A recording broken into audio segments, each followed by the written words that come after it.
All right, guys, welcome back. That segment was sponsored by North Point Bank St. Matthews. We got Coach Scotty Davenport in the house today. And Coach, being a Kentucky native, big basketball fan all my life, I want to go back to the high school roots for a second before we transition to Bellarmine and talk about high school basketball. And I want to hit on the 87, 88 years. But just real quick, though, you know, coming from, you know, again, from Lebanon, Kentucky, my Marion County Knights, shout out to my Marion County Knights winning the 1993 state title with Anthony Epps, Elton Scott. It was a pretty historic team. I was talking to Tyler the other day about how high school basketball is just not the same. It's just different today than it was in the 80s and 90s. And we bringing you in coincidentally here, and I got to looking, and I really didn't know that you all played Clay County back-to-back years, Kentucky State basketball tournament in Rupp Arena, 19,000 people, Richie Farmer, Allen Houston, head-to-head, back-to-back years. Tell me, let's go back to that time and tell us about what it was like in 87, your Ballard run, but losing in 87, coming back in 88, winning, like just kind of let's go back to that era. Well, give me credit for doing this because your Marion County Knights beat us in the semifinals LIT Louisville Gardens in overtime on their way to the state tournament. So the fact that I'm doing it shows my class because I don't lose well. Ask Tyler Jenkins if I lose well. But we'll go ahead and do it. Hey, Coach, 38-2 that year. I gotta say they were pretty. We were one of the 38. At least you lost to a 38-2 team that was nationally ranked. You know, so in the semifinals in overtime in Louisville Gardens. I'm hired as I'd been the JV coach at Ballard 1980 to 83. 1986, I'm hired as the head coach. We're picked 6th in the 7th region.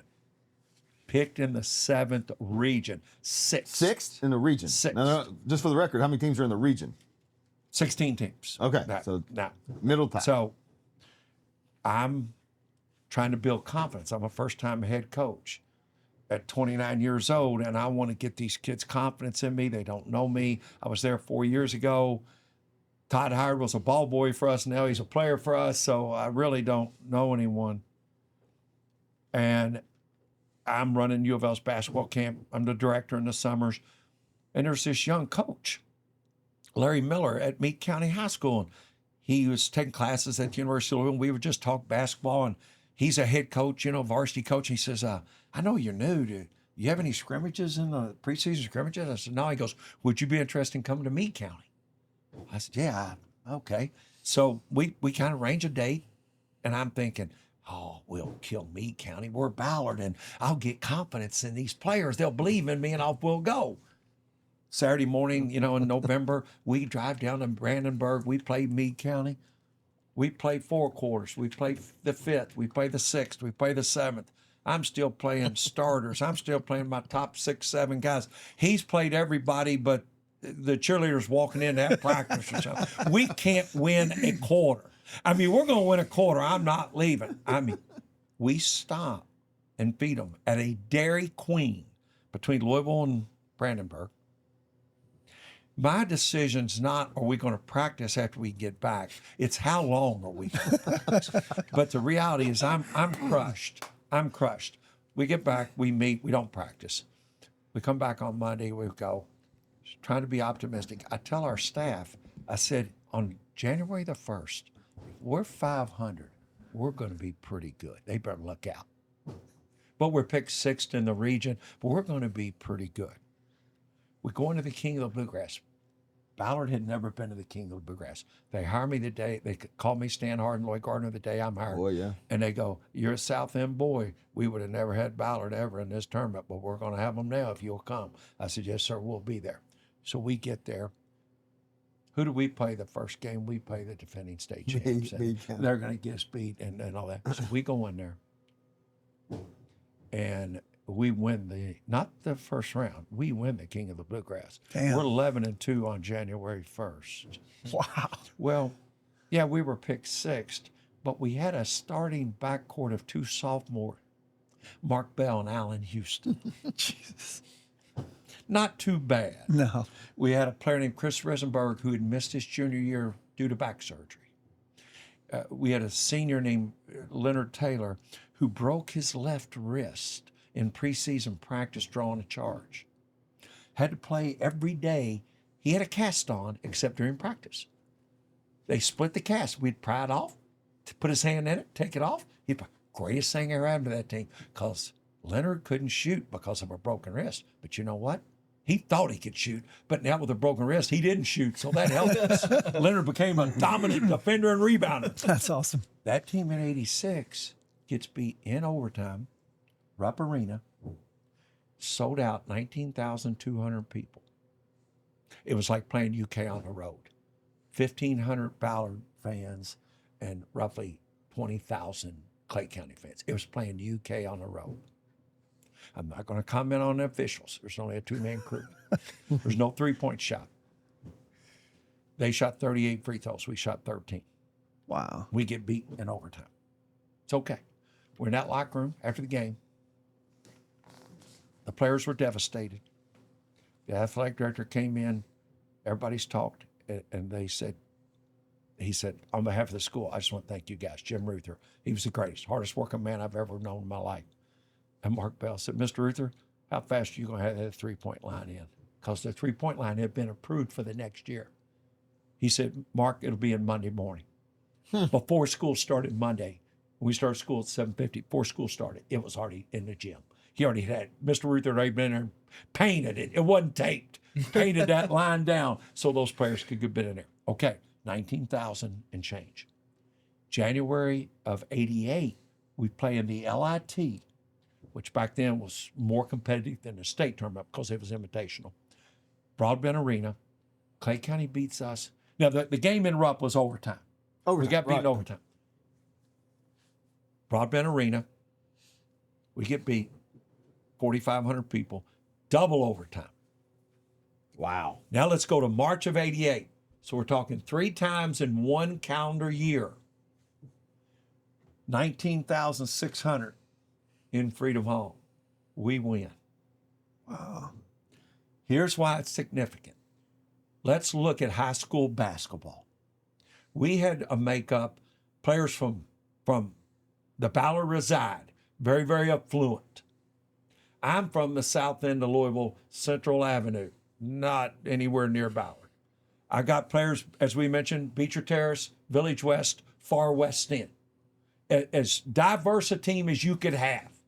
Who are we playing? Clay County, all from Manchester and the coal mines of Eastern Kentucky. Bobby Keith, their coach, a Clay County graduate. Let's look.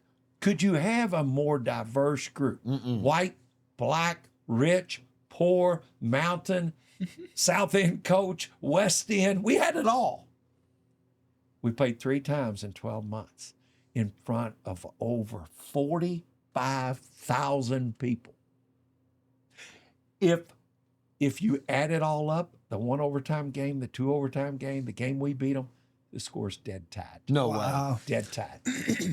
But they went out and everybody just hit each other on the rear end. They threw the ball up and you competed. The respect level that those teams had for each other and for their teammates is unlike anything I've ever seen. A lot of people that listen to this, a lot of people that are fans, on Saturdays this coming fall are going to watch College Game Day, right? College Game Day every Saturday. The host of College Game Day is Chris Fowler. His first job ever at ESPN.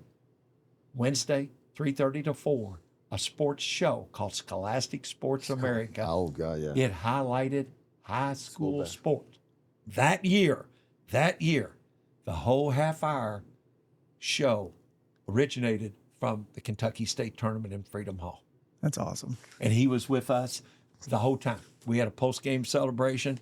Miss Allen rented a big place for all the families.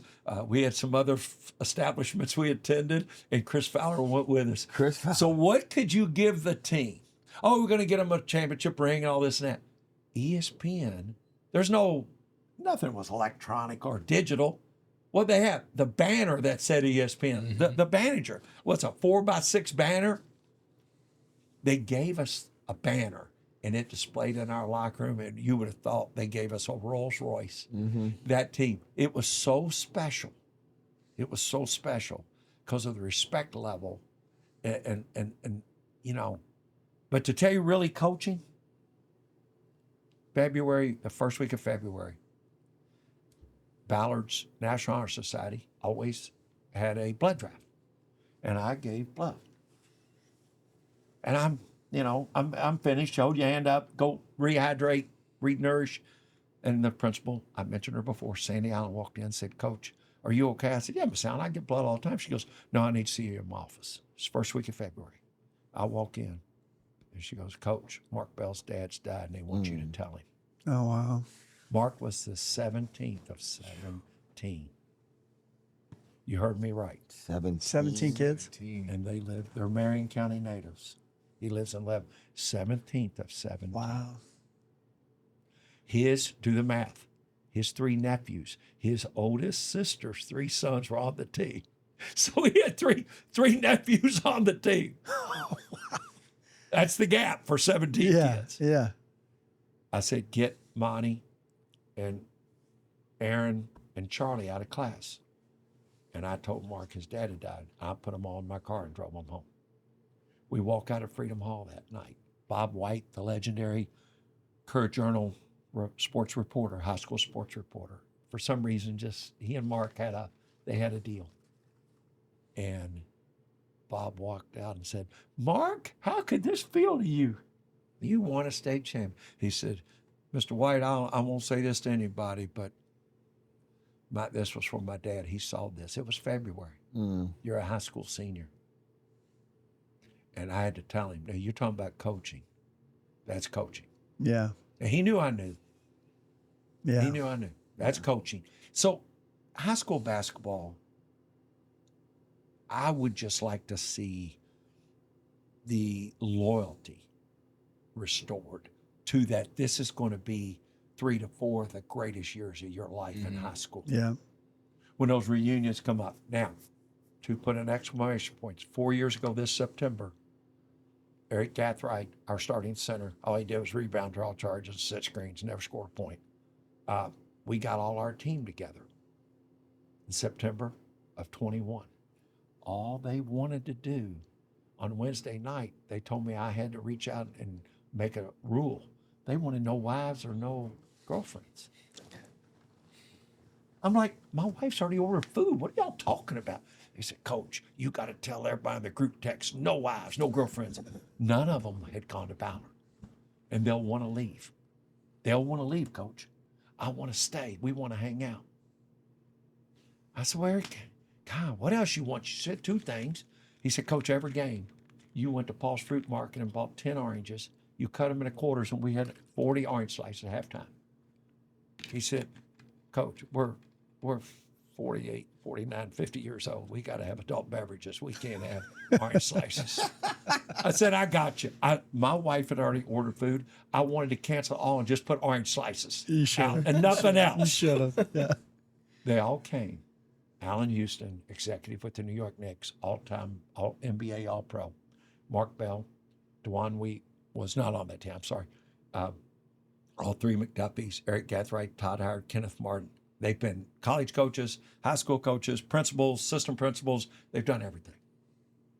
They all came, and I gave them a DVD with the game on it, and the radio broadcast laid on top of it. Oh, that's awesome. Because that's not done digitally back then. Yeah. And you would have thought I gave them $1 million. They left my house that night, 2:38 a.m.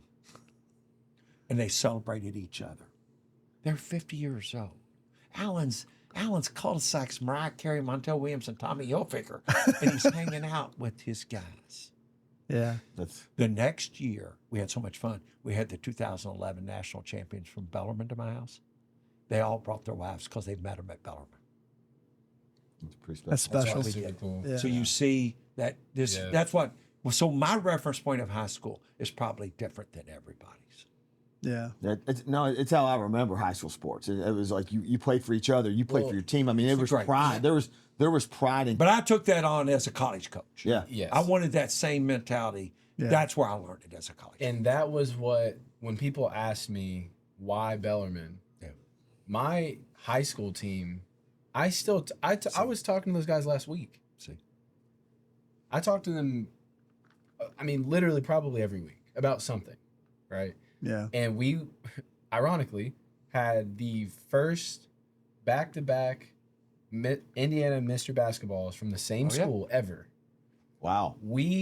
That team, after they both left with my senior year, has the most single-season wins of any team in school history. Isn't that amazing? Yep.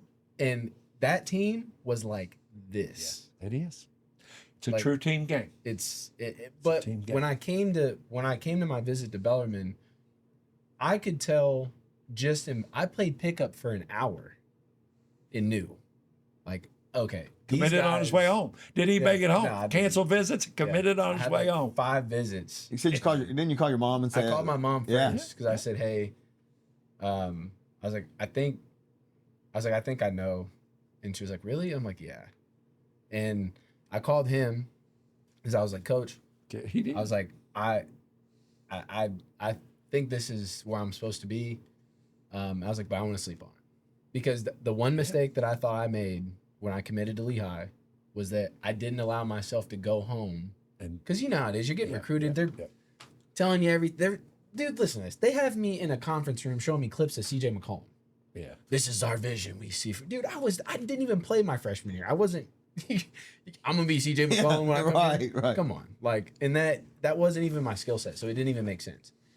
But to your point, how can you not get caught up in that? You do. I mean, it's impossible. I'm You're a 18 human years nature. old or whatever, Yeah. you know, I'm a kid. Like I think I'm him, right? So I wish I would have given myself time to go home and like Process. digest and like process for a second before I made the decision. So I said, all I'm asking is give me till the morning. If I feel the same way I feel when I wake up tomorrow, like, done deal.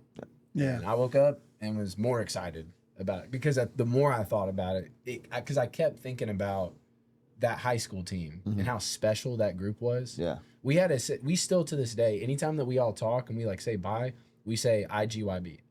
And we used to say that when we played, and it stands for I got your back. That's great. We said it. That's great. We had like on our like senior shirts and stuff, hashtag IGYB. Like it was like a whole thing, right? And we still say that to this day. So it was what he's saying, like that group is. People always reference to me that Richie had 51 against us in the state championship game, and the game did not go overtime. He had 51, and I don't care. He made every shot within a hula hoop because he just backed into the elbow. And I mean, I put Kenneth on him, I had Monty on him, who's our best defender. We tried Allen on him with length. We tried everything. He made him and made him and made him and made him and all this and that. If he does it. We were up 15, 83-68 at one point, and everything we called, it was a run out and a dunk. If he doesn't make them, I mean, we're throwing lobs. I mean, it would have gone down with unequivocally as one of the greatest high school teams ever assembled. Except he gets 51 and just keeps it a game. You know, he keeps it a game, but it's not a game. I mean, like they're missing, and man, they had played a game that. I think the game was 96-91 on Friday. We had an easy run of it, and I mean, it was over. They're missing, and we're just roaring out 3-on-1, 4-on-1, throw a lob, Kenneth Martin dunking, Allen dunking, and then except he goes for 51. 51. It just keeps it in game. But that team, the school, the administration, the principal, the AD, the assistant principals. It was unbelievable, and those and I was those guys not just because they won, but staying in contact with those guys are special. Yeah, but you were a young man coaching early in your career in front of that crowd and the passion of the state of Kentucky and high school basketball. Eastern Kentucky meets Louisville. I don't know for most of you all that grew up outside of Louisville. Small town rural Kentucky does not think well of Louisville for the most part, or especially back then. Louisville was like it was UK on the road. Yeah, and so for you, like just to be in that, Richie Farmer, Allen Houston, Clay County, Ballard basketball. You're young and you're like at the highest level of basketball when Kentucky basketball. I mean, come on. And this gets really deep in the weeds. 87. Tyler won't even remember this. None of y'all will. Well, I wasn't alive. There was. You're 29. I was born in 95. He's 30 now. Yeah. There was two styles of basketball. There was wide seam basketballs that were played in the NBA, and there was narrow seam basketballs that were played in the college. There was two different styles. I did not know in that. Louisville, they played with wide seam balls because there was one supplier here, and every school bought them. But out in the state, they played with narrow seam balls. Indiana played with all narrow seam because that's what college played with. The NBA played with wide seam. It gets too deep in the weeds. But back then, if there was a disagreement among the two teams in the state tournament, there was a coin toss, and you would say wide or narrow. So we're playing Mason County. Alan Feldhouse, Darren Feldhouse on the Untouchables, the Unforgettables at Kentucky. It's his dad. Well, I didn't, when I was the JV coach at Ballard, we'd practice with narrow, practice with wide, no matter who we're playing. And I'm like, we're not doing that. I'm just bringing too much of an issue. We're just going to play basketball. So we just had the balls we had. So the flip, I don't care. They flip the coin. We win the toss. I said, we'll play wide. It's good. And Alan Feldhouse had a meltdown. I mean, he went crazy. Oh, I mean, he was like mad. And I'm like, I almost said, well, okay, we'll play with the narrow. The ball. But we're going to play with the wide seam. We're fine. So off we go. I mean, I walked away thinking, boy, that's a big thing. I quit that when I became a varsity coach. Yeah. Middle of the second quarter, ball comes flying out of bounds. John Whidden, my freshman coach, catches the ball out of bounds, hands it to the official. He goes, Coach, that's a narrow seam ball. I'm like, oh my gosh. It's like Deflategate. Halftime. We're up 1. I hear yelling outside the locker room. It's my AD, Jim Ruther, gentleman named Bobby Flynn. His son's going into the UK Hall of Fame. Doug Flynn, second baseman for the Reds. Bobby Flynn's job, was to monitor the media table, and his job was to get the ball. How hard is that? It's going one of two balls. Well, I hear all this yelling. We come out after halftime, walking around. Here comes my athletic director, Jim Ruther, goes, all right, what do you want to do? You want to change back? Now, we're up 1. What if we change and I get beat? Oh. I'm going to take the ball. Oh, yeah. No, Right? you can't. So I said, no, just leave it like it is. Leave it. But in my mind, what am I thinking? Man, they're trying to get them. Trying to get it. That's right. So that's in my mind, you know, and you go on the whole deal and, you know. Did you win? Oh, no, that's the game we beat them. Yeah, yes. yeah. And that's the year we get beat by Clay County in Lexington in the finals. Yeah. That was the quarterfinal. Oh, that game. was in the state. Oh, gotcha. Okay, okay. Game. Yeah. We beat Paintsville in the semifinal with Pelfrey and them to go to the finals. Yeah. Gotcha. But I'm like, I mean, you're talking about the who's who of Kentucky Feldhouse, basketball that you Pelfrey. ran through. Yeah. Wow. I mean, I know. But you remember, if you don't think it means a lot, think about, we're talking about 88. We're talking about 37 years ago. Yeah. And I can go start recounting possession by possession almost. I mean, oh my gosh. Yeah. I will say this in respect, because I'll never forget this. When I was, how big the state tournament is to you in the state of Kentucky, to your point, but you're right. When I was a JV coach in 1983, we went to the state tournament. And our head coach, Don Salyer, was very superstitious and didn't believe in doing pregame interviews. No, my mind's on the game. I don't ever want to do a pregame radio interview that, you know, you do them. And I say this out of respect. John Asher, the longtime Churchill Downs publicist, who was a legend, right? He did the color on the WHS state broadcast. Interviewed me before a Ballard game in the state tournament, 1983. I'm the JV coach. It was the first interview I ever did in my life. It was with John Asher. And he never let me forget it. That was the first interview I ever did in my life. How'd you do? I was nervous. I was like the Hubie Brown school. I got detailed on the scouting report. I mean, I don't know. But John Asher never let me forget he was my first interviewer. That's awesome. You being nervous on an interview does not like that. That's just hard to believe. You know, at this point in your life. He was 23 years old. I know, but it's like it's like this man loves No, yearns he's to very get in front of the camera. comfortable in front of the camera. I have to bring up that. And out. John Asher though, that's a big like Churchill Downs. I mean, he's a big. He was a legend. He is He's a the legend. best, man. He is a So legend. good. Golly. Talking about being a young coach, just for a second, because I think it's a lot of what shaped you. I just want to circle back to your upbringing, like you lose your dad young, single mom. Well, and you mentioned it when they asked you to tell Mark Bell about his dad, right? because they understood that you understood him. Yeah. And I think it's interesting to think about, like, and I think to what your point was is how, so, and this is a good segue into the 2005 season, right? Growing up, talk a little bit about what it meant to have all that happen, the experience, being a Louisville kid, and then helping lead U of L to a 2005 Final Four appearance. Like, from there to there, I mean, what, like, You lose your dad when you're 9. Your mother, and we'll give her all the credit in the world, a one-room schoolhouse in Greene County, Kentucky, 22 people in the school. We'll give her 6th grade. We don't know.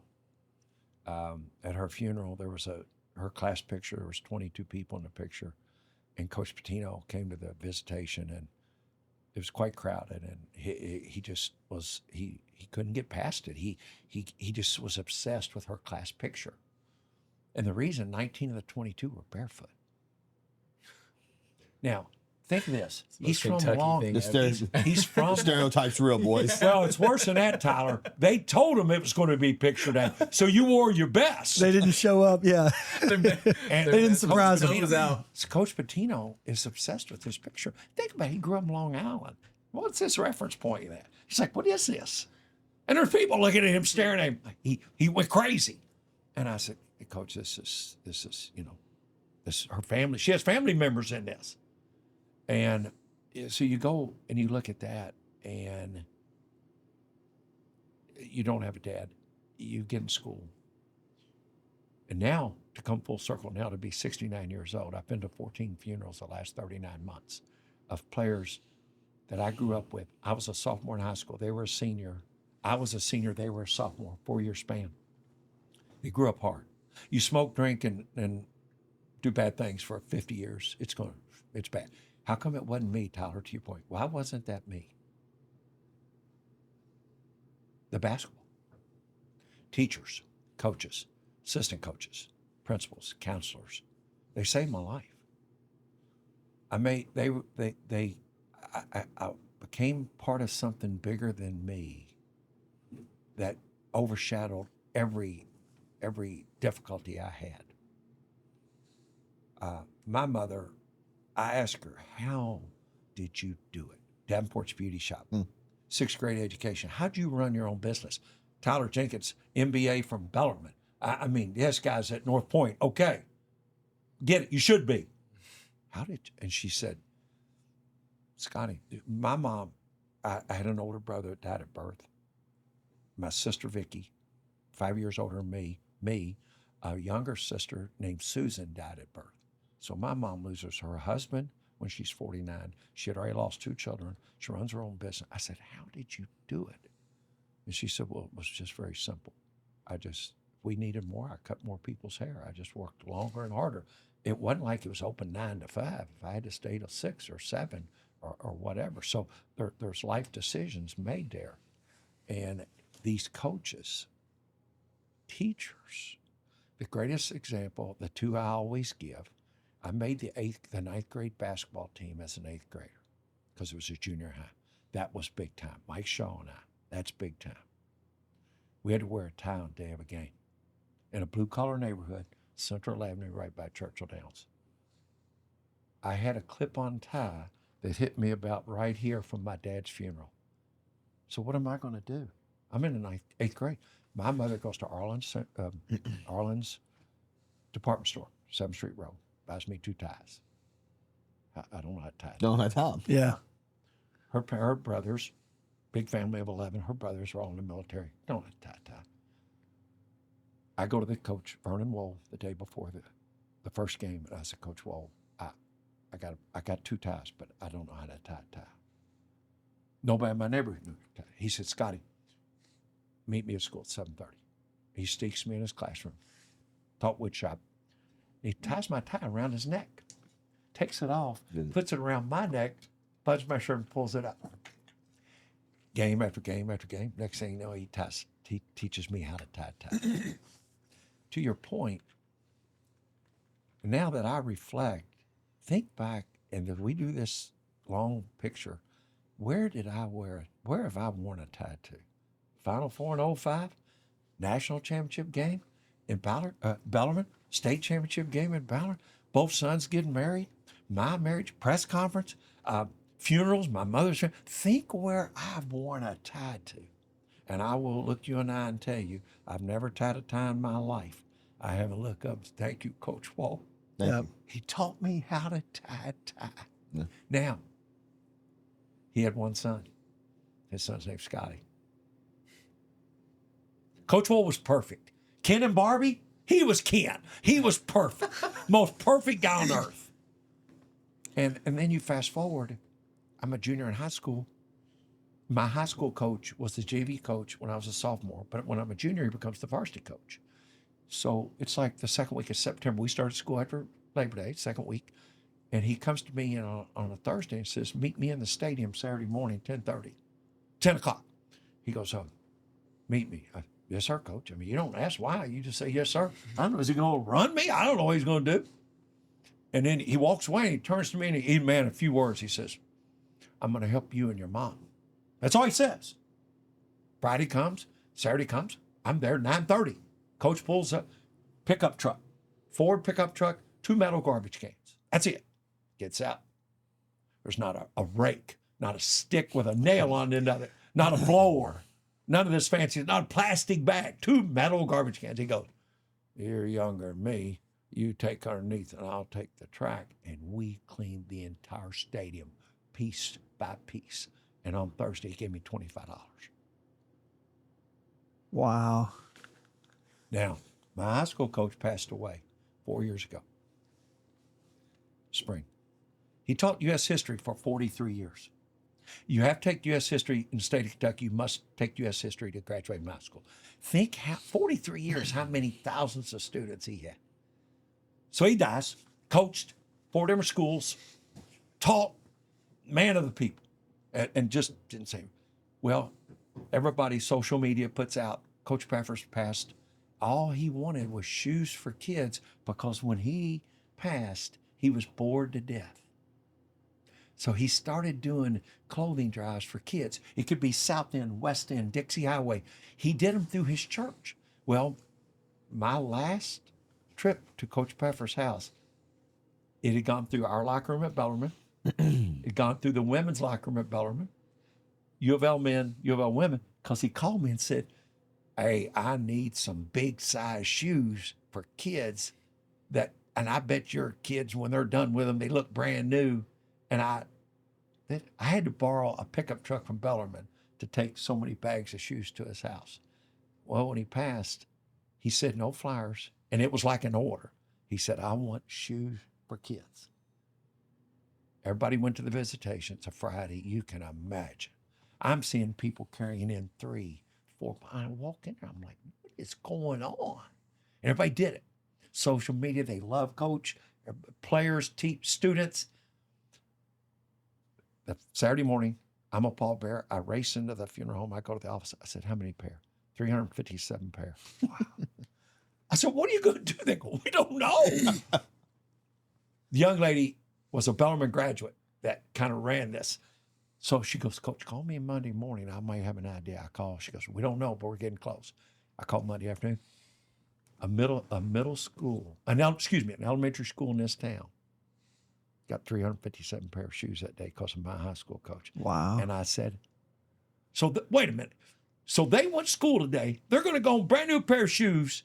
Everybody went to Shoe Sensation. They went to Dick's, they had 3 for 1, 4 for 1. Everybody, they're going to go home with brand new pair of shoes and they don't even know him. They go, yeah. And I drove home. I was a pallbearer. I drove home.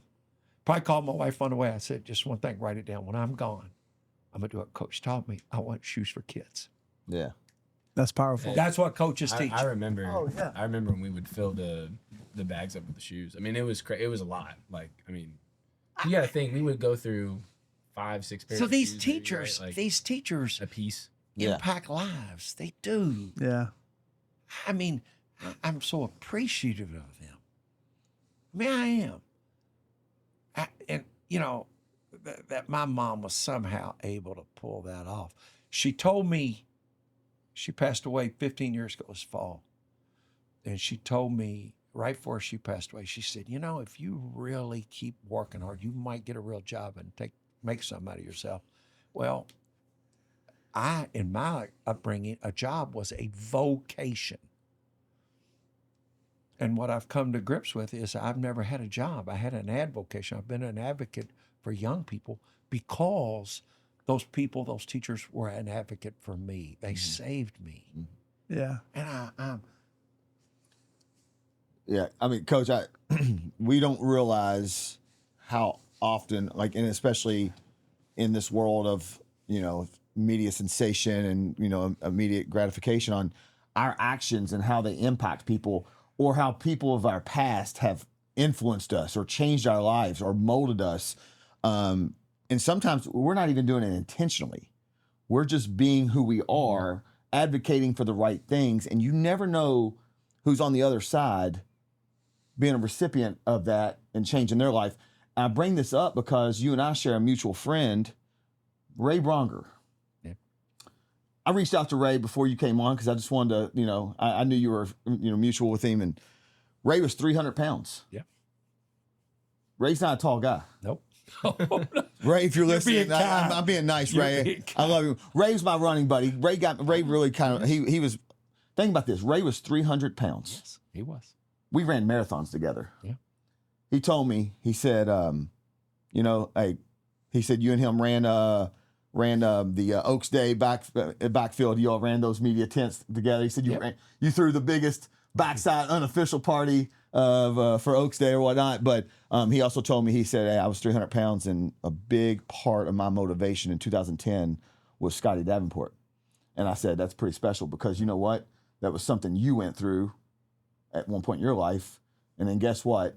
Yeah. You know, from what was it, when did Coach 2001, he walked into your life, Rick? So 9 years later, you got a man that's losing 100 pounds because he was motivated by your story. It's a circle of life.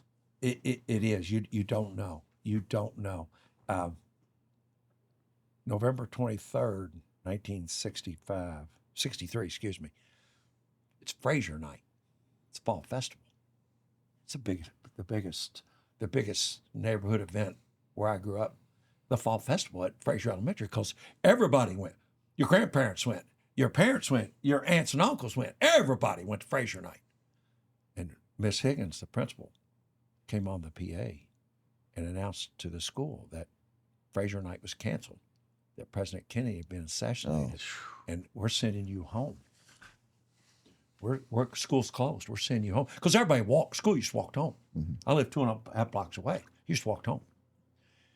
2 years ago, I still help Frazier in every way I can, and I was out doing something for Frazier, and this principal, she asked me, she said, Coach, I need to do a favor. I got.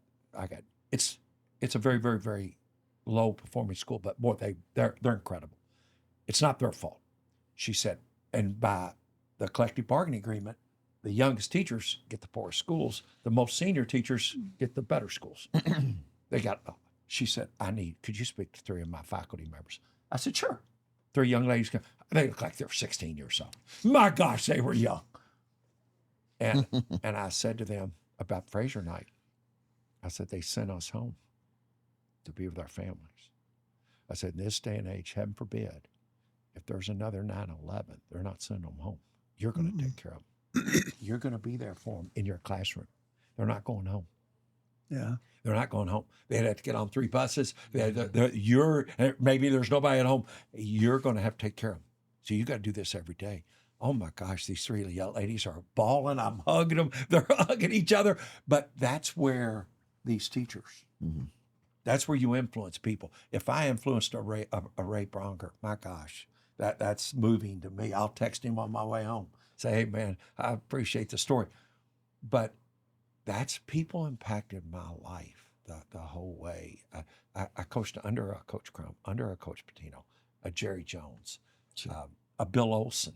My son Doug, head coach at Bellarmine, is named after Doug Olson, who played for me at Ballard. Doug Olson's named after a player who played for Coach Olson when he was at Westport. A Wade Houston. You go on, these coaches who impact lives are so amazing. And these stories are countless. Yeah. There's so many of them. They're special. Well, and that's a good segue into Bellarmine, because, and I've probably told both of these guys a million times, and all three people sitting to my, my left and my right have been that for me at some point in my life. Right now, in my professional career and being a dad, right? But you specifically, and I've said this, I couldn't even count how many times. You as a coach, I feel like it's a mentor role, but it really is like a father role. At least for me, it was. We've all had, whether you realize this or not, I didn't have the best, at least my relationship with my dad now is great, but he wasn't the best role model when I was little.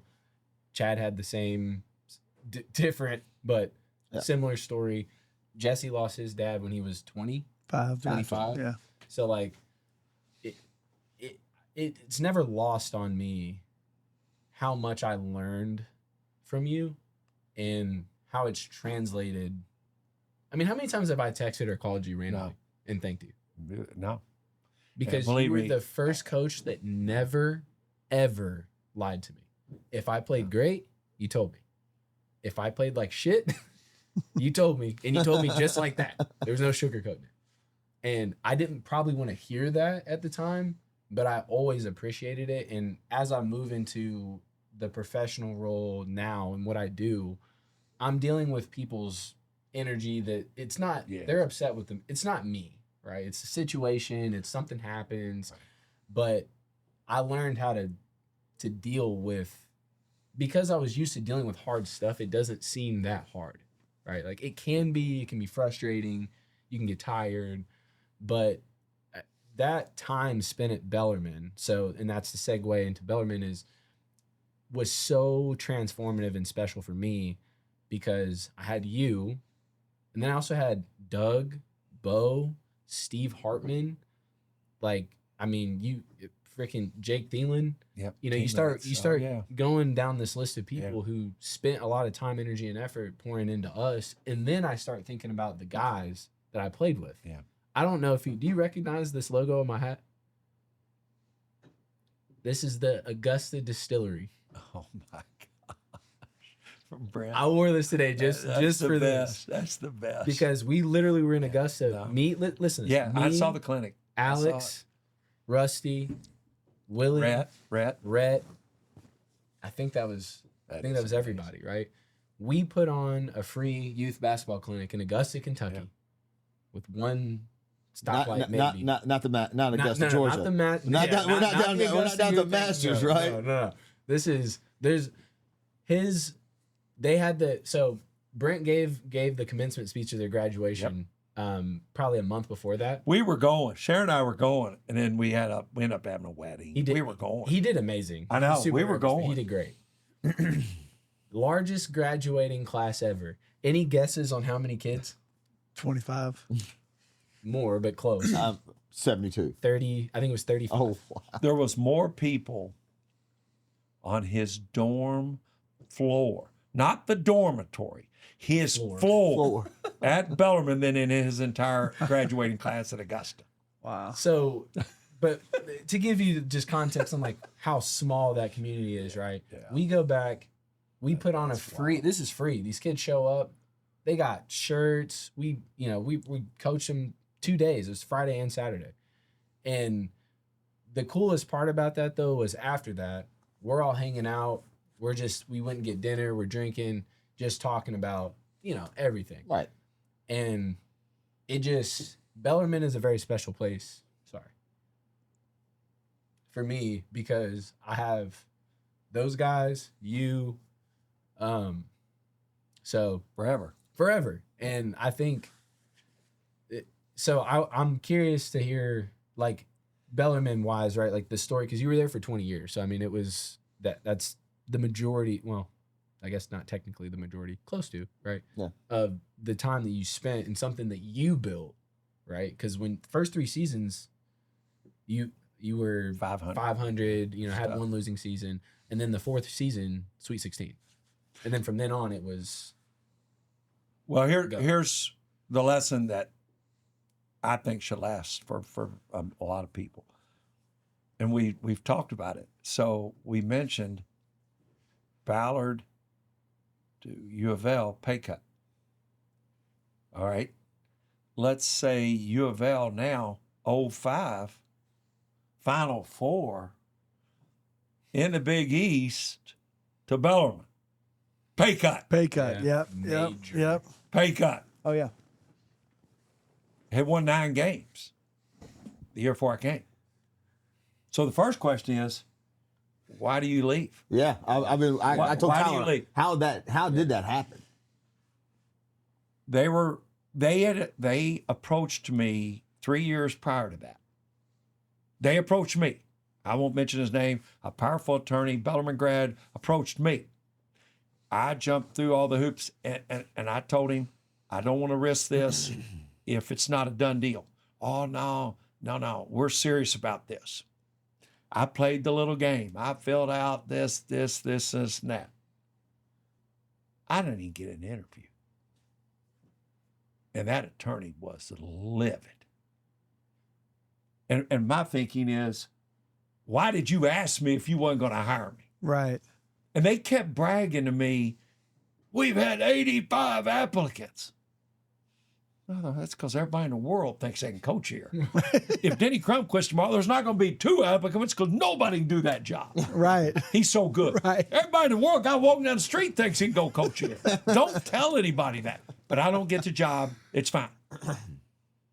And my approach was, I need to be better. If I was better, they would have hired me. That was my approach. I wasn't good enough. So we go on. I'm at Louisville. They part ways with their coach in February. It starts. Well, we go on this magical Final Four run. And what was wild is Coach Pitino was obsessed with me getting a Bellarmine job. We played in Nashville, then we played in Albuquerque, then we go to St. Louis. And I'm usually at breakfast, one of the first ones, or he would come in, Scotty, hey, I called that president, and he knows so-and-so. I'm calling this guy. And Coach, we're trying to go to the Final Four. Let's concentrate right here. He was like obsessed with it. Here's why. He kept saying this phrase. It was going to be his Providence was going to be Bellarmine. It was going to be when he had Billy Donovan, when he had Delray Brooks, when he upset Georgetown in Freedom Hall and went to the Final Four. That's what's going to be Bellarmine. He kept referencing that. So we go on and we go on and we go on. We go to the Final Four. Scott Wiegand is at the end of his first year as an AD. They had made a change. Dr. McGowan, a phenomenal visionary and a leader, had said, okay, let's do this. Scott Wiegand brings his brother, and they come to to St. Louis. And we meet again. But let's concentrate. We're in the Final Four. Come back, a formal interview. Another one, just Dr. McGowan and myself, on and on and on. Long story short, I get a call on a Wednesday night, and Scott Wiegand says, Coach, we're hiring you. We're hiring you. It's over. It's finally approved. We're going to do this. I said, well, I want to meet with the players. He goes, all right, I'll call you tomorrow. 7:00 Friday morning, you're going to meet with the players. 7:00 Friday morning, there'll be a press conference at 10:00 on Friday morning. I go in on Thursday to Coach Pitino. I tell him, what do you think? How do you think I thought he was going to react?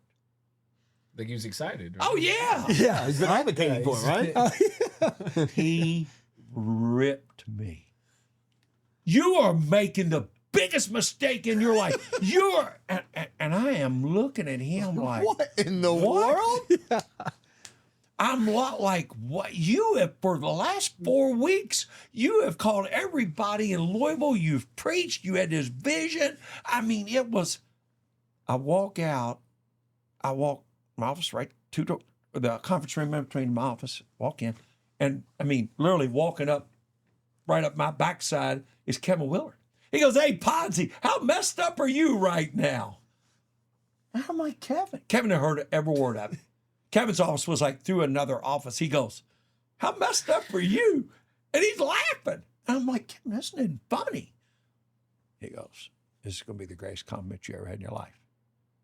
He's now come to grips with all the value you are to this program. He doesn't want to lose you.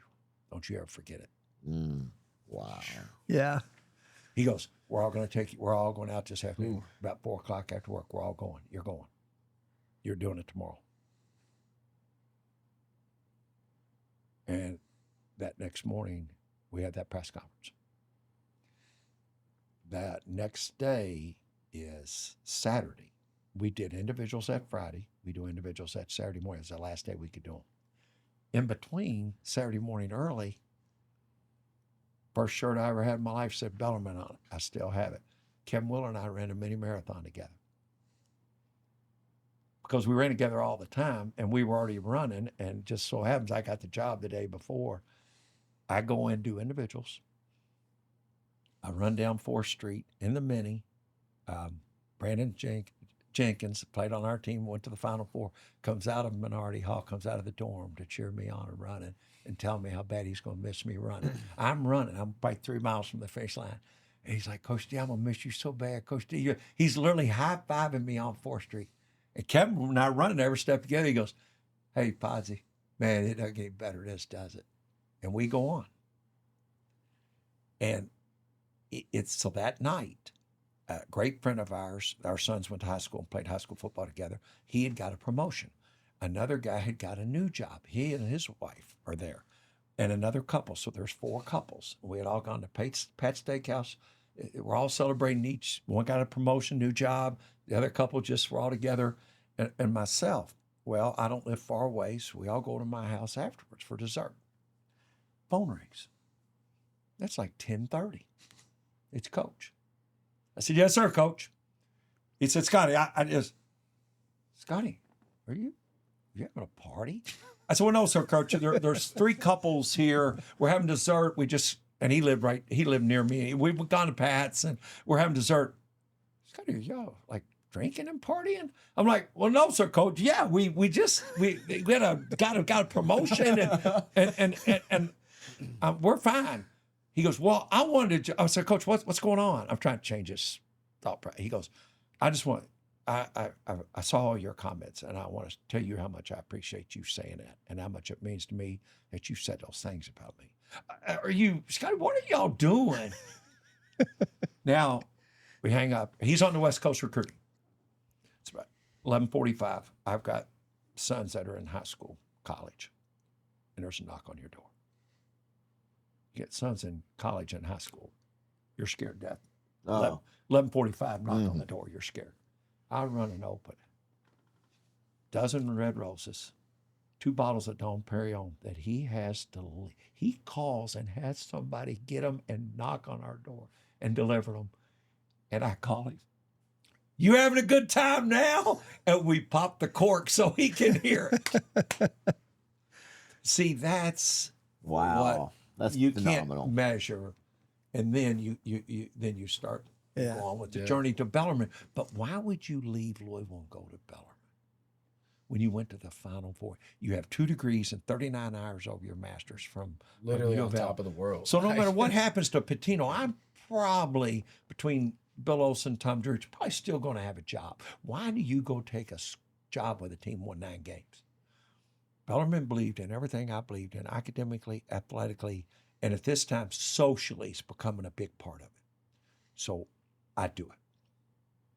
Dr. McGowan, Scott Wiegand, Fred Rhodes was the vice president at Student Affairs at that time.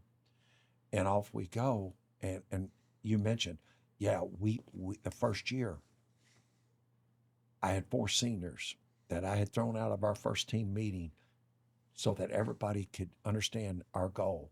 Matt Miller, Calvin Fowler, Kyle Thrasher, and Montonio Blake must have a winning season. I don't care if you're an assistant coach and you need to watch 500 hours of film till your eyes fall out. I don't care if you got to work with a player and rebound. You got to draw 10 charges. Those 4 must have a winning season. Wisconsin Parkside, we win a game, guaranteed winning season. Walk in the locker room, took my coat off, hung it up, went to the board, all I wrote on the whiteboard was Matt, Mo, Calvin, Kyle, winners. That's all. That's 6 hours and 20 minutes away in Kenosha, Wisconsin. That drive back took 10 minutes. They sung, they danced. I mean, they watched movies, they partied. Now, back then, the women are on one half of the bus, we're on the other half of the bus. Oh, geez. And we drove all the way back. We get to the conference tournament, which they had never been to, much less win a game. We get beat by Drury by 2. We come back to campus. There's 300 people. Man, it's back on campus. We got beat. I walk into my office with Eric Scott's my first assistant, came with me from U of L. And I said, what are they going to do when we win? He goes, I don't know, Coach, but we're going to. And 6 years later, we won a national championship. That's awesome. How does that happen?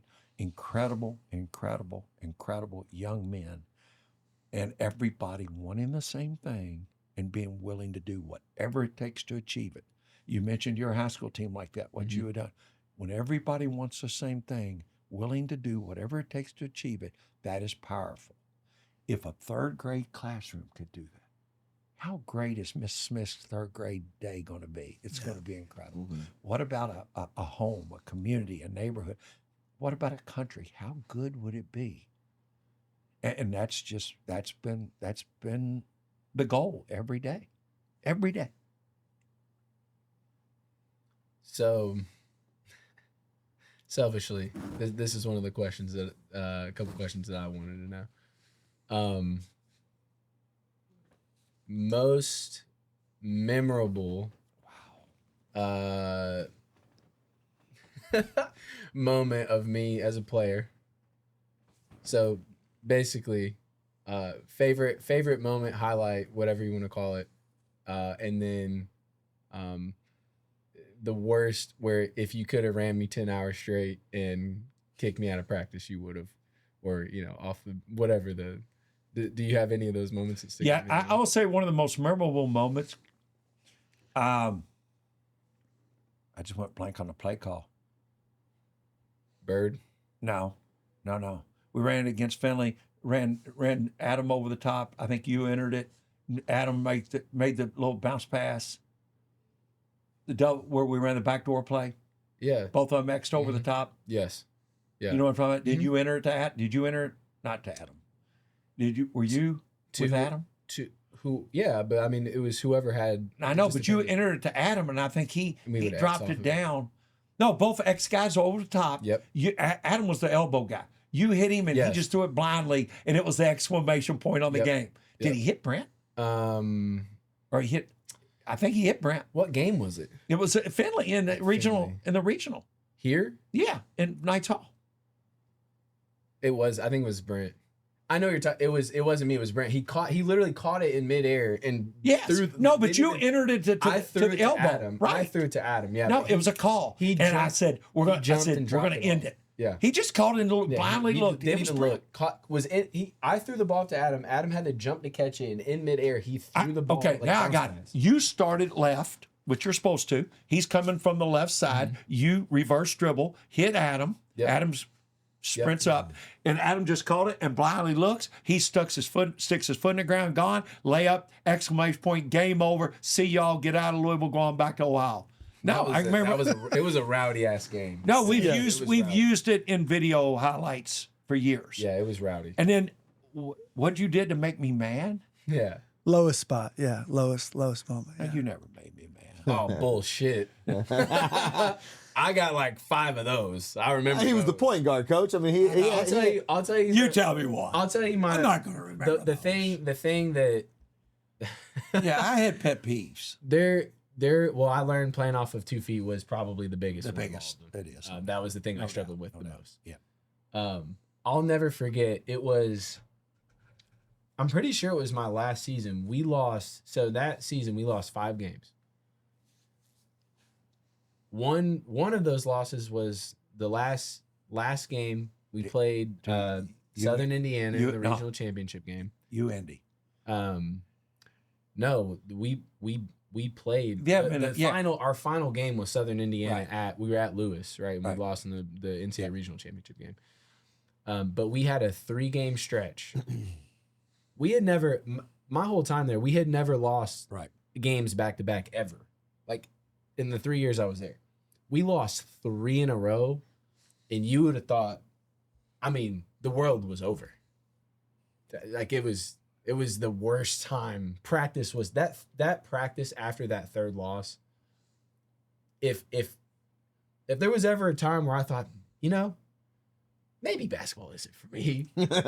it was that practice. And I remember, that's why I made the comment earlier about being a sore loser.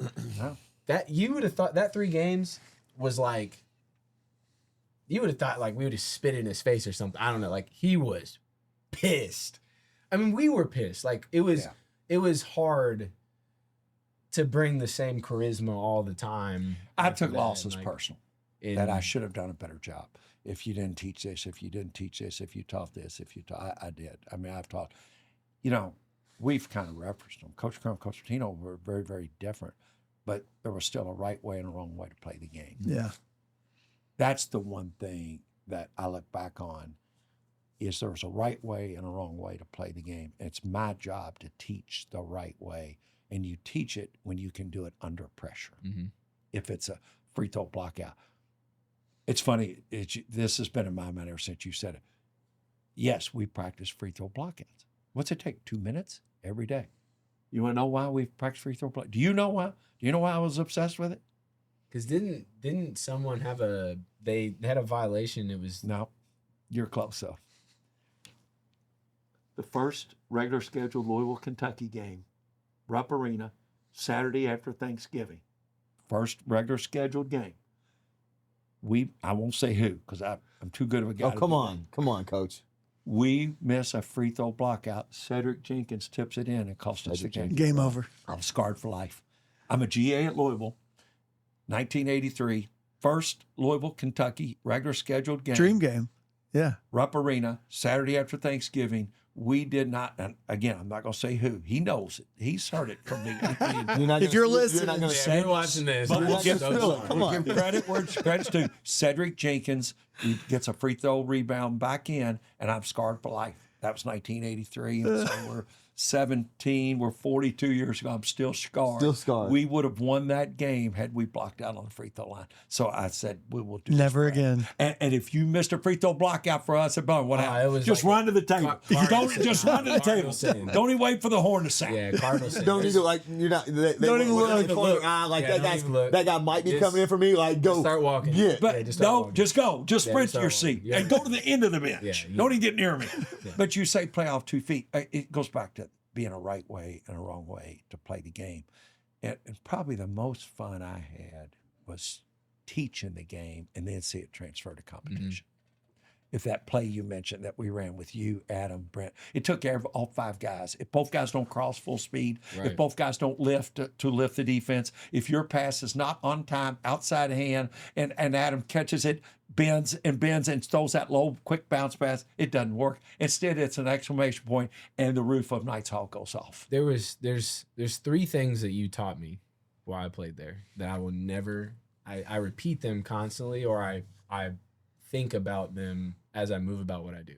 The first is never delay gratitude. They've heard me say that, a million times, and it's if I could credit one thing to like what's really helped me build my career and the relationships, it's that, because people, they know that I care, right? And I appreciate them. The second thing was attention to detail. Like I tried to explain to people, like when we practice stuff, it wasn't, if you were 2 feet too low, we would stop and start over. Right. That's how fine. Right. Like it was these little small things. I'm like, God damn, like we ran this play 1,000 goddamn times. Like sorry, I didn't take one more step. At the time, like you're frustrated because you just, it's like, Coach, we're just simulating plays. It's not that serious, right? But to his point, you realize like once the lights are on and you're moving, that extra inch or foot or whatever, that additional space is what's creating the opportunity for Brent to back cut, catch, and score. Right? It's not about you. Right. It's about it had to be what we have to do collectively. But the thing that took me as a player to the next level and has helped me as a professional, we won a game. I'm trying to remember who it was, and we knew we were going in there to just absolutely demolish these guys. Like it wasn't even like we knew. We won by like 20, and it's probably the top 5 maddest I've ever seen him. I'm like, why is he so mad? I hate those games. And he said, winners learn when they win. Yeah. not when they lose, right? Which is what most people do, right? You mess up, and it's dramatic, and it scars you, kind of like what you're saying about the free throw blockout. Yeah.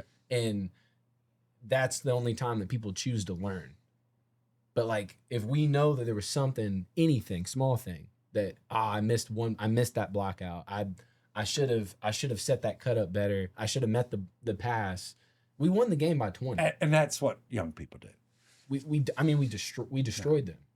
But it wasn't about, and it's like you were saying, playing the game the right way. It wasn't about the scoreboard. It was about I doing think what you're supposed to I do. know it was Missouri S&T. I know exactly what it was. I think that's who It was. That's It who was. it was. Yeah, it was. And I hate those games. You're supposed to win, and I'm not going to be happy no matter what. I should embrace those games. We hated those games. Yeah. But I know. No, that's right. You know, it's ironic to me when you bring those things up, Tyler, the never delay gratitude. Skip Prosser, and I know Pat Kelsey was he was one of his mentors. I met Skip Prosser just on the recruiting trail. He didn't know me, and we just became great friends. And we were in Fort Wayne one time, and we went to breakfast together. We'd watch early morning games, and there was like hardly any coaches there.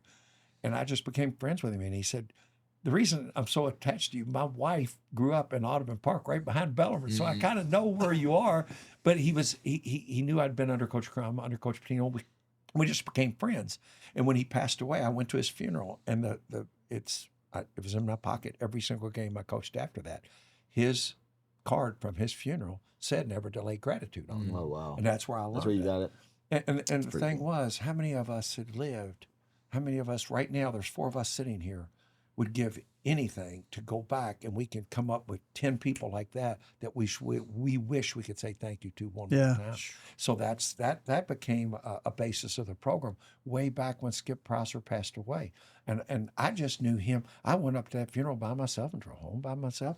He just knew me.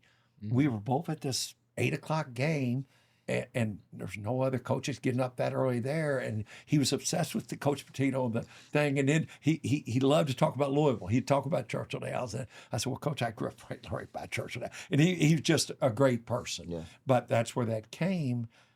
And, out of my way, how many people that I owe tons of gratitude towards, just to thank them. Players, managers, assistant coaches, teachers. Golly, I can name teachers that I had in the 4th grade. I had Miss Rogie. I can tell you right now, I had Miss Rogie. Miss Rogie. She was a Loved great. Miss Rogie, 4th grade. Let's go. Yeah, Had Miss Jacoby in the 5th and Miss Moser in the 6th. I can tell you right now. I didn't get away much in elementary school. My mother ran the neighborhood beauty shop, and three of the teachers that lived in our neighborhood taught my elementary school. I had no chance. She came home. I'm like, oh my gosh. No, I just think if we've taught respect, teammate, a manager. That's why we started the Davenport Scholarship Fund, because it's for managers. Doug came up with that idea, said, because you say the words it takes everybody 50 times a day. Why not start a scholarship in our family's name for the managers? Yeah. Johnny Calipari, Rick Pitino. I've had coaches, Mike Bray was at Notre Dame, Matt Painter. Fairly, you make us all look bad. We make a lot more what you make, and we didn't do a scholarship for our managers. What are you doing? I'm like, this is what we're doing. And it'll be there long after I'm gone and Doug's gone. Yeah. It's awesome. That is. No, it is That's awesome. special. Well, we work in a profession to where, we are 3 successful mortgage bankers in our careers. Mm-hmm. We have no shot at doing what we do on a daily level without the people below us. And I don't say below us, with Behind us. us. And behind us, I should say. Yeah, And I mean, That's this everybody. is administrative, operational.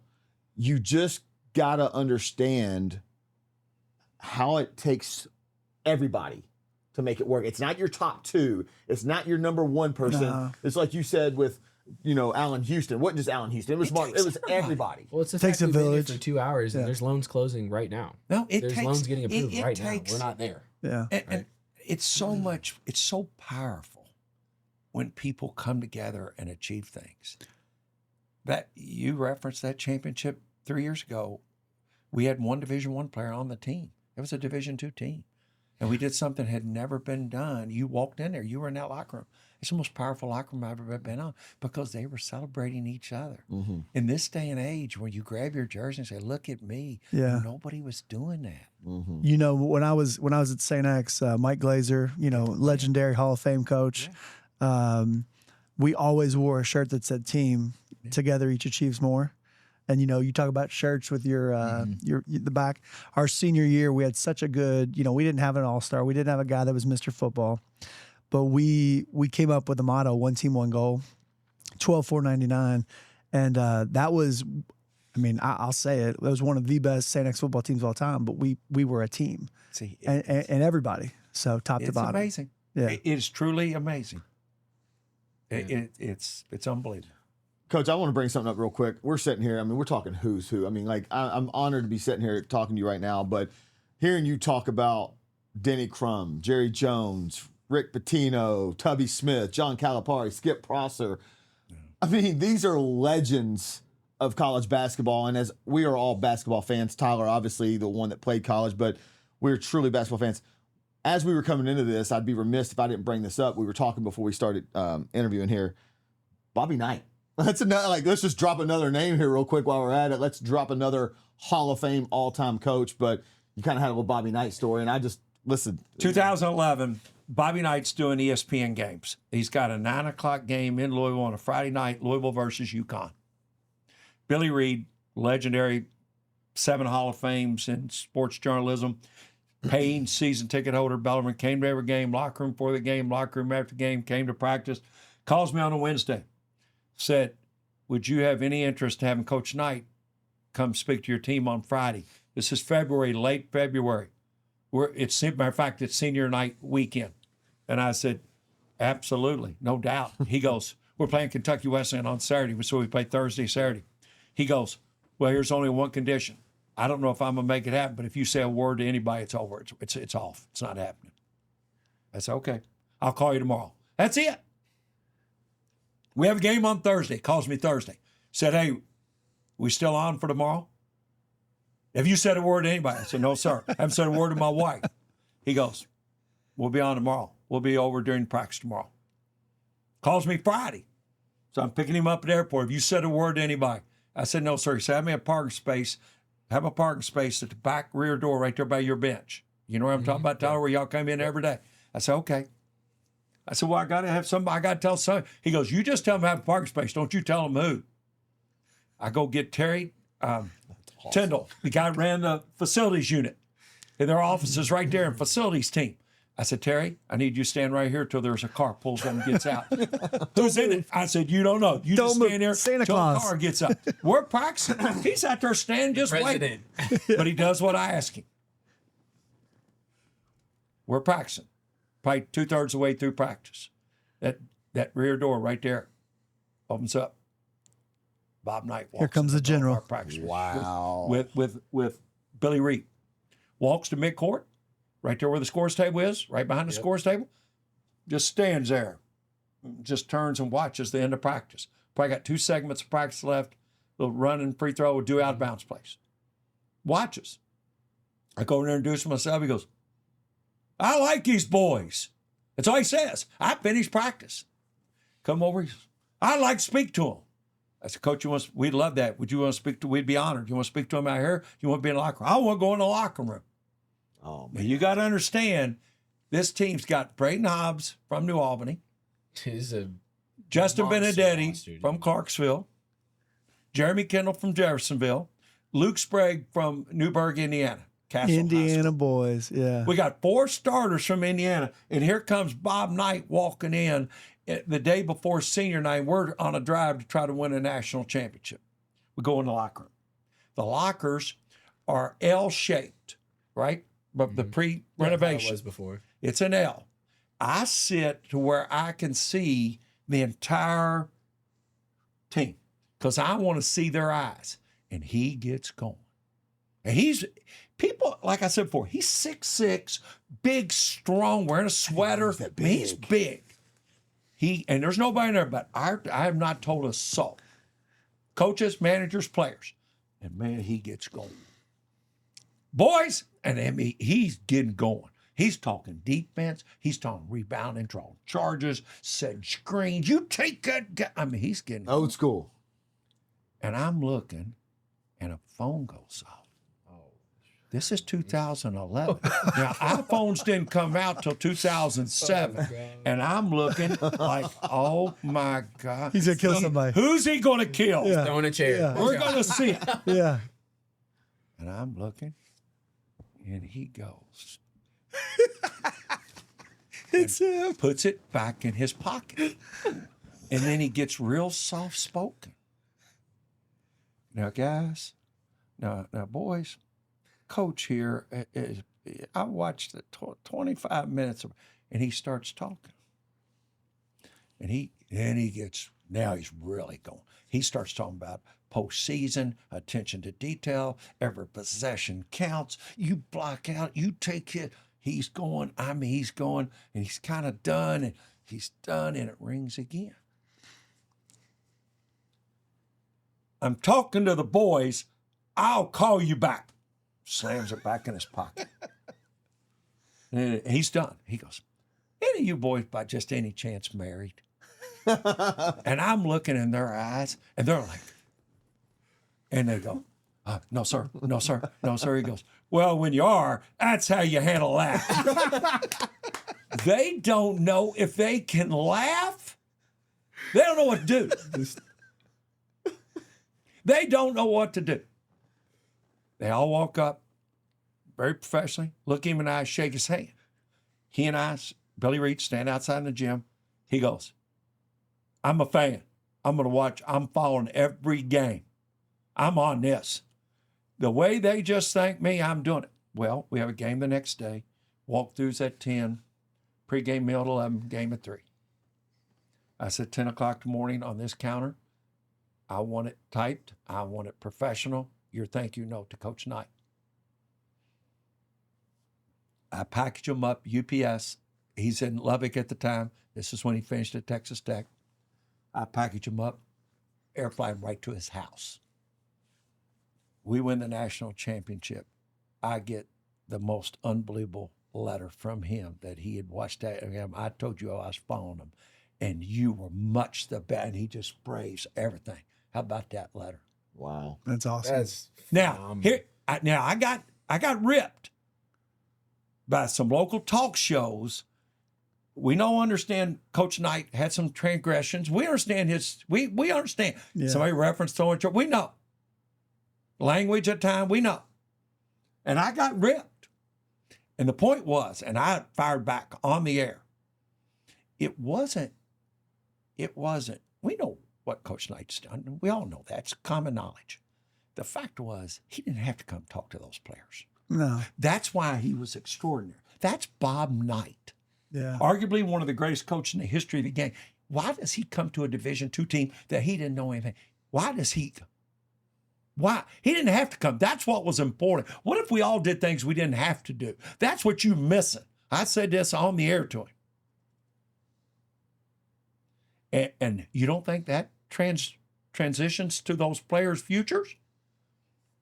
Some 10 years later, I don't know. He was still okay. It was before his health declined. I'm at Horseshoe, Indianapolis for the Indiana Derby. My son Doug's family owned a horse that was running in the Indiana Oaks. I'm up, Dallas Stewart's the training. Coach Knight's having a meet and greet and a signing at Indiana Derby Day. And we're up where they're putting the people who have horses in the stake races. He's leaving. He's done his meet and greet thing. He's leaving. And I just kind of get in the way on purpose. And he kind of makes eye contact. And I'm wearing a Bellarmine shirt. And I went up. I said, Coach Scott Davenport, you talked to my team. Yes, that's that championship team I talked to. He goes, hey, this guy right here, let me tell. And he starts just holding court. You know, that compliment, you don't hang on a trophy case. Mm-mm. That was real. And again, he didn't have to do that. And Doug's with me. It's like, wow. I mean, how, and that's why there's so many of these stories of these incredible people that were giving and giving and giving that nobody ever knows about. Coach Crum was like that. Coach Pitino was like that. Bill Olson, Tom Drich, Scott Wiegand, Dr. McGowan. They're giving, giving, giving, not for just the recognition and the acclaim.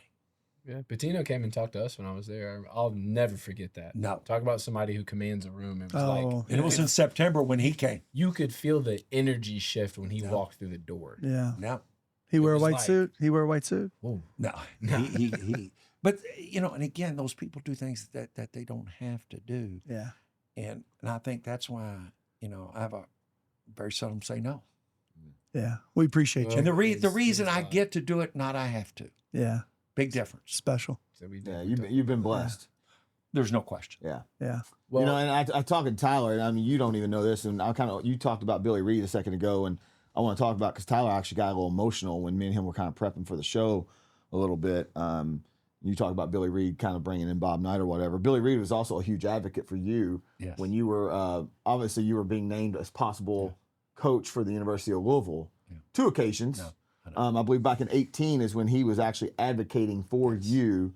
Talked to Tyler about this a little bit, and we were he was playing for you at the time. And Tyler, I want to get you talking to Coach here about, wait a second, your coach is now being named as a possible candidate for the University of Louisville. You are a player playing for this coach. Let's go there for a second.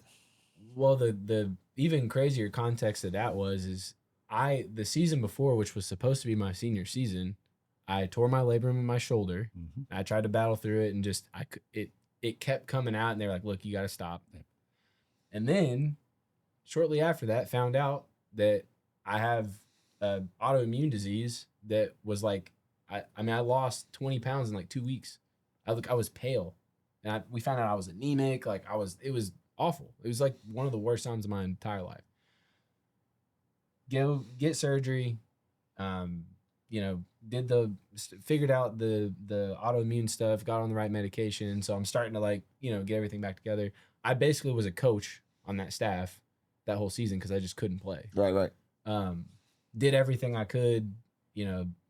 If you named my role, it was Parker Chitty's personal coach.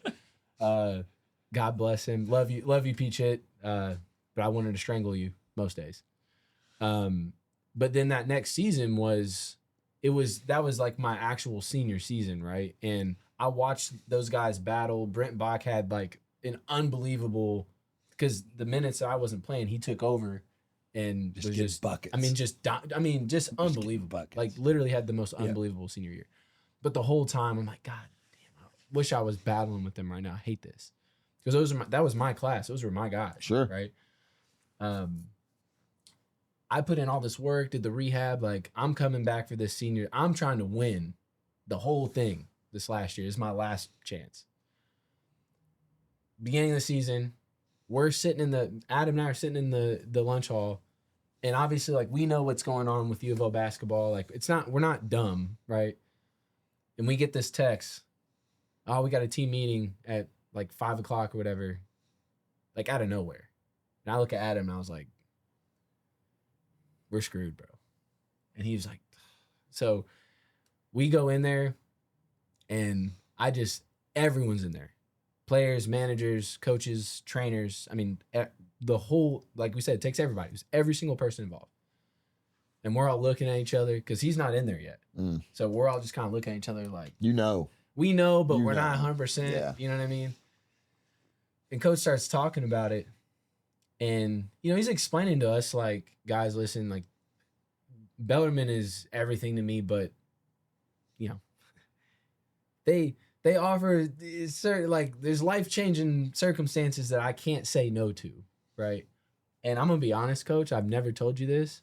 I was fucking pissed. Because selfishly, right? I'm like, Right.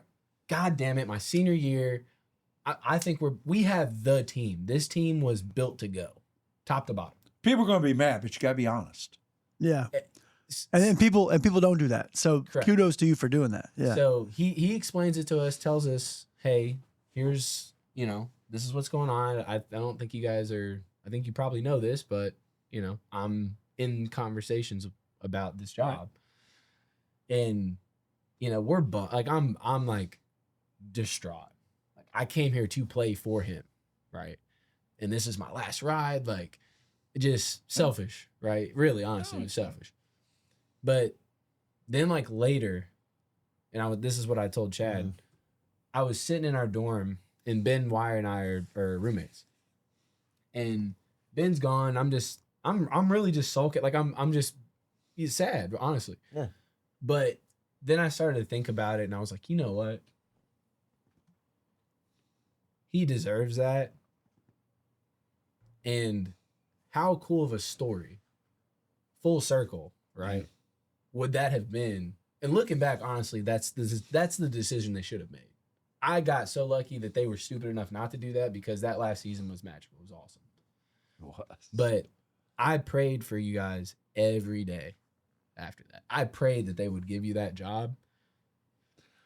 Ooh. You know what's amazing Man. about it? Yeah. Because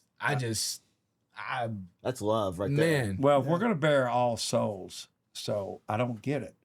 And we won't go into how that call came. And I called the staff man, and I turned to Doug, because this is when they're naming David Padgett as an interim. Mm-hmm. Yep.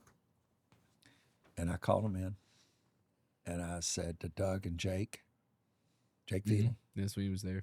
and I said, obviously, we're all going to learn from this.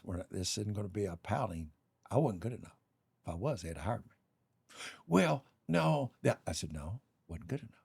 A year later, when they hired Chris Mack, it was the same conversation. I said to Doug, you were a GA under Chris Mack. Did he offer you a job now? He knows you're here in this town. Did he offer? He goes, no, he didn't. I said, you're not good enough. I said, Jake, you were with Tom Crean at Indiana and at Georgia. Did Tom Crean offer you a job at Georgia? He goes, no. I said, you wasn't good enough. I said, you know what? And I just didn't get hired. They hired Chris Mack. I wasn't good enough. Now, was there other things transpire and go on and all this and that? Yes. Right. But the bottom line, you either pout or you say, I'm not good enough. Now, we're all going to get out of this office and go in our office. We're all going to get better. And if this opportunity ever presents itself again, we'll be better. Ask Jake, ask Doug, ask all. I went through this with all of them. The only irony, and everybody's bearing their soul here. And I'm going to say this, and when you hear the end of it, it'll be funny. I never had an agent in my life. There had been a proposal in the interim time just to get them through the difficulties. And I said, 3 years. And I said, but I want you to hear me out. We're going to do this a little different. And they're like, what are you asking for? And I said, I want to be named 3 years. That's all.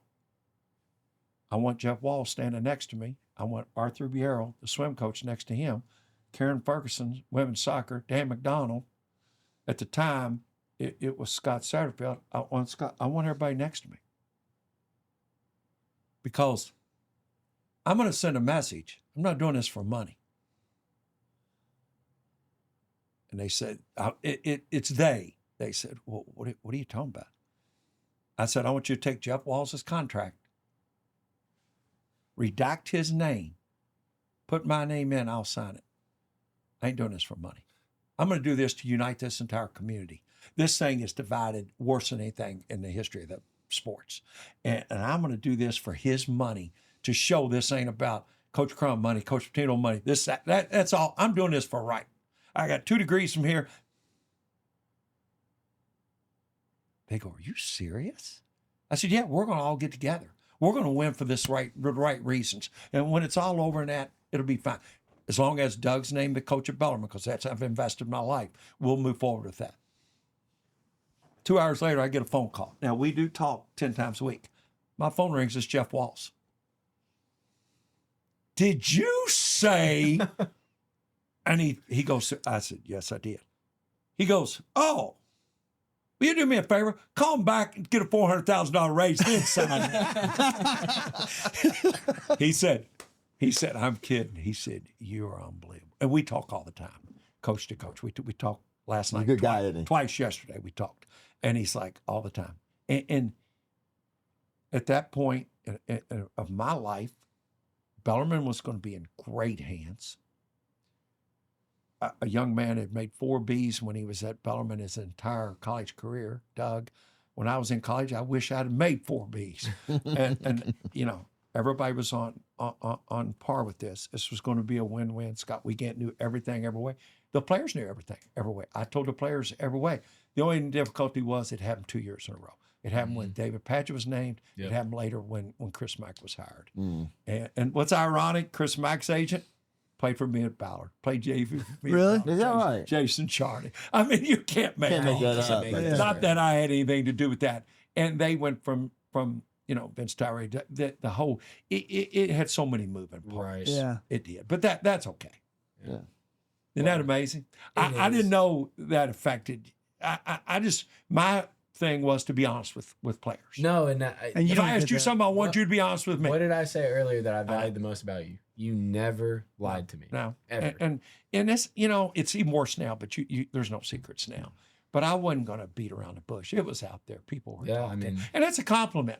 It's a compliment that it was even considered. Before the Kenny Payne announcement, Vegas had you second highest odds by 100. It was you were plus 500, he was plus 400. No, and it's, to be named that. You know, I will say this. I know we've been on this a long time. There's just 2 things that I'd like to say. One, my high school coach that I referenced,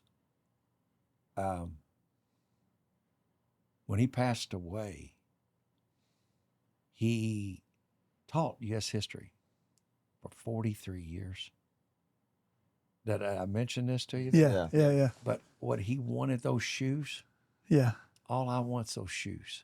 When I'm gone, I'm going to do what he taught me. I will be there. I want shoes for everybody because that's what he taught me. Yeah. Secondly, I'll make sure. I'll be here. Secondly, you think about, this is what I said to the team. And the night that I announced to the team in a meeting that I was going to retire the next day was 1 year and 1 day, 3 years and 1 day away from the day we won the ASUN Conference Championship. And the only reason it wasn't that day, because that was the next day we started class. Think of that. How ironic. That was 3 years and almost the same day. And I said to the team, I only talked 7 minutes. I talked 7 minutes. Might be a record. I was going to say, yeah, no doubt. Because I couldn't have made it very long. And I said, I want everybody to look forward. And I said, you have a goal. And I've never, ever in front of you, I've never mentioned my age or my years or anything. I may have said years. And I said to this team, I said, here's your goal right now. You're 18 to 22 years old. When you get to 69, so you have 40 years to make a decision. If you have one goal now, utter the words I'm going to say to you. That if somebody came in here and magically said, Coach, you got one wish. You get anything you want. What do you want? And my answer is very simple. I wish I could do every minute of 47 years again over. Yeah. Okay. If you're 69 years old and you go back and you say, man, I wish I could do it again. So I'm telling these players that are freshmen, that should be your goal now to when you get to that point. I've got players very, very, very emotional. I look up, Doug standing right at the back row. He has just lost it. Al Davis, who we were there for Al when he lost his mom. Al Davis is an assistant that played for us. He's losing it. And what's ironic, I spoke to a high school girls soccer team yesterday. And I told them, you have one goal today. Tonight, when you go to bed, you lay your head down and say, man, I wish I could do today over. Don't do 60 years over. I wish I could do today over. Then you had a great day. If that's your goal, you had a great day. If you say, man, I wish today was so great, I wish I could do it again. It's not always going to happen. So you better learn and change the next day. That should be your goal. Now let's narrow that down. You think of that, if you could do that. I told my wife before I left to go to that meeting, I said, I'm not coming straight home. And I said this to a group of professionals I was talking to, and they said, I said, where do you think I went? And this was a very comfortable group. They really having fun. And one of them said, shenanigans. I said, no, Kearns. No, I didn't go to Kearns or shenanigans. No, where'd I go? And people are just looking at me now like, where? And I told my wife I wasn't coming home.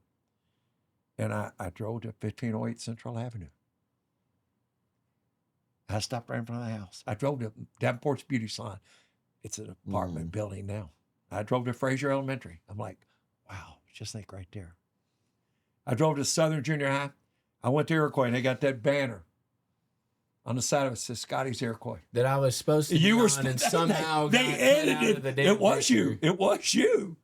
I sent you the picture. No, I remember you sent it to me. It was Tyler a and I. picture of my arm around There's a him on the banner. sideline. You know the Louisville. Like, you know. Yeah. Oh yeah. You know. Scotty's little. You were going to be on it? I was supposed to be on it. No, it was. I sent him the picture. Yeah, he sent it to me. And they. I don't know what happened when it came out. It wasn't him. It was Tyler. Dang. Crazy. No, it was Tyler. And then I drove to Iroquois. I drove cool. through U of L's campus. I stopped a couple places. Went to Bellarmine. Just reflecting. Drove right by Aaron's High School. It's now the Brown School. I'm like, golly, people have no idea. Almost lost my life in there. I was changing a light, and they had a spotlight on the flag, and I went up on a lift, and I reached into there was a broken light, and there was nothing but the prongs, and I hit them, and the power was on. Oh, And it shocked me to the bottom on the lift. I'm laying on the base of the lift at the top of the gym. You're dead. Yeah, I'm gone. And I drove by Ballard, and you know, and I get home, and Sharon and I are married at St. Leonard, which backs up to my backyard. And I'm like, and then I finally got home. And if you just say, I wish I could do it again, then you've done things okay. Yeah. No, Think of that. And as a person, a professional, think of that. Just do it. And I use it now with kids. And I say, because the kids aren't going to get 40 years. And I do it with kids. And I say, okay, today, just live today. Say, I wish sports, school, person. Say, man, I wish I could do today again. That's it. Yeah. I think it's a great way to live. But I think one of the things you said, I told Tyler, I was like, the never delay gratitude is one that I've lived by for a while. I heard you talk because you've talked with us a couple times, and it's been very. But you said something. Going back, just touching what you said, is make the next day the best day of your life. Yeah.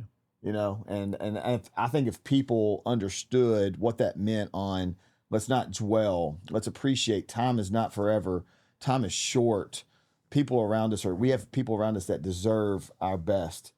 Make the next day the best day of your life. Coach, I read that, and I appreciated it. Yeah, we appreciate you, Coach. Spending 3 hours. 3 hours. Yeah. So, yeah, I mean, I just realized like how long we've been in here. Yeah. But I mean, We it's appreciate just you. Been a fantastic conversation. So Thank much. you all. Thank you, Coach. It's got real. Yeah, It appreciate It got you. real. Hey, listen, I got my man Tyler sobbing. I'm It's sobbing. real. Man, Hey, that's- after the book drops, we're having you back.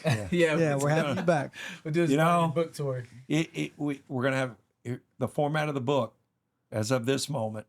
We'll have some testimonials on the back. Coach Pitino, what's sad about it is we don't have a Coach Crum to give one. Oh, Yeah. man. You know, Wayne Yeah. Lucas and I became great friends through the backside, and he did unbelievable things for my program when I was at Ballard. I mean, Wayne Lucas, we took recruits there. You know, we don't have Wayne Lucas to put there. Well, we're going to have testimonials, but we've got a Bill Olson, a Tom Jurich. Yeah. But my principal, my AD at Ballard are gone. Dr. McGowan's no longer Right. with us. That's Yes, the so. sad part.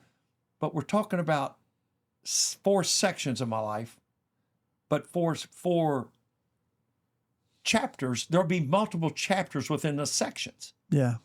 And then I'll have people like Tyler Jenkins give a quote in the section about the Bellarmine segment. And we'll do this, and I've got a long list of these people. Mm-hmm. And the people that I randomly mentioned to us with Braden Hobbs the other night, and I mentioned to Braden, and he started crying. I'm sure you And did. you're thinking, what It this was 2011 but what if a high National Player school of the kid Year. reads this about these people?